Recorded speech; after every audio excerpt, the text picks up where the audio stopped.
उनसे बने हुए प्रश्नों को भी देखते चलते हैं। आइए आज समय नष्ट न करते हुए सीधे आते हैं मुद्दे पर। आज हमने डीपीएसपी में अनुच्छेद 44, 45 एवं 46 को देखना है। याद रखिए, एक पूरी तरह से सीरीज हमने बना रखी है डीपीएसपी में, शुरुआत से लेकर इसका अंत तक।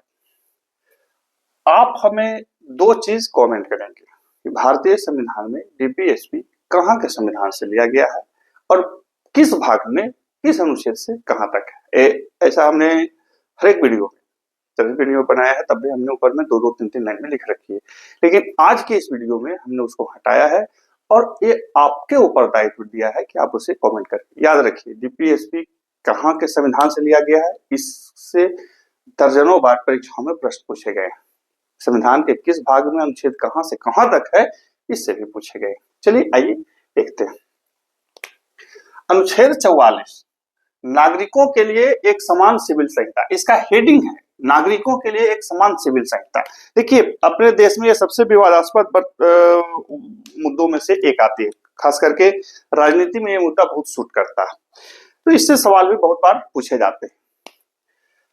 भारत राज्य के समस्त राज्य क्षेत्र में नागरिकों के लिए एक समान सिविल संहिता का प्रयास करेगा, यानी कि राज्य जो है, स्टेट जो है, पूरे देश के लिए एकल कानून की क्या कहते हैं, प्रयास करेगा। अब आप पूछेगा कि श्रीमान एकल कानून क्या होता है या एकल कानून क्या होता है, क्या पूरे देश में अलग अलग कानून है? नहीं, यहाँ लिखा हुआ है, क्या लिखा हुआ है, सिविल संहिता, आपराधिक संहिता नहीं, सिविल संहिता।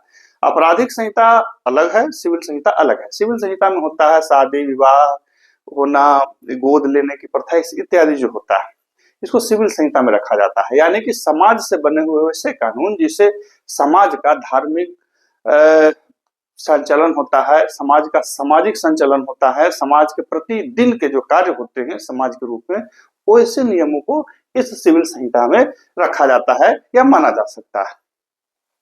अब अपने देश में शादी विवाह करने के 3 कानून हैं। पहला कानून हिंदू कानून, दूसरा कानून मुस्लिम कानून और तीसरा भारत सरकार का कानून। यदि समान नागरिक सिविल संहिता आ जाएगी तो दोनों कानून हट जाएंगे और सिर्फ भारत सरकार का कानून ही प्रभावी रहेगा। अब इसको ऐसे भी समझिए, जैसे मेरी शादी हुई थी, तो मेरी शादी आज से बहुत साल पहले हुई थी, तो उस समय सरकार को तो कुछ पता नहीं था, हमने अपनी शादी कर ली। लेकिन जब हम बिलगाव यानी कि डाइवोर्स के लिए जब सरकार के पास जाएंगे तो सरकार के पास लिखेंगे कि हमने हिंदू विधि से शादी की थी, सरकार उसको एक्सेप्ट कर लेगी, मान लेगी, लेकिन अलग नहीं हो सकते। अलग होने के लिए सरकार ही पहुंच जाएगी। ठीक इसी प्रकार अन्य धर्मों